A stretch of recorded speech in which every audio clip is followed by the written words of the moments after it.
આ તરફ સહાય પેકેજને લઈ બગસરામાં પણ ખેડૂતોમાં નારાજગી છે। બગસરાના ખેડૂતોએ સૂત્રોચ્ચાર સાથે પોતાનો વિરોધ નોંધાવ્યો છે। સહાય પેકેજ સામે ખેડૂતોએ નારાજગી વ્યક્ત કરી છે।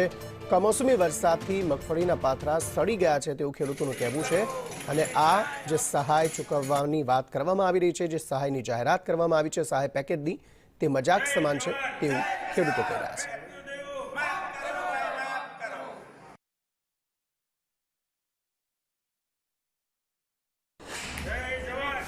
સંદેશ ન્યૂઝની ટીમ અત્યારે પહોંચી છે અમરેલી જિલ્લાના બગસરા ગામની અંદર, જ્યાં સરકારે કર્યું માવઠાના મારનું રાહત પેકેજ ખેડૂતો માટે। આપણી સાથે ખેડૂતો જોડાયા છે કે આ માવઠાના મારથી તમે કેટલા સંતોષ છો આ પેકેજ બનાવ્યું એમાં?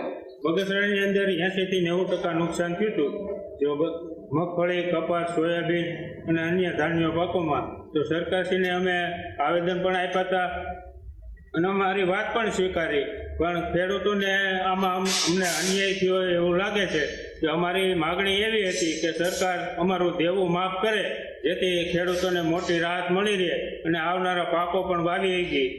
પરિસ્થિતિ અત્યારની બહુ વિકટ છે, બધાય સમજે છે છતાંય પણ દેવાની દાનત નથી, અને દેવું હોય તો તમામ ધિરાણ માફ કરે ને તો જ મેળ ખાય એમ છે, નકર અટાણે કોઈને બધાને લોલીપોપ જ છે।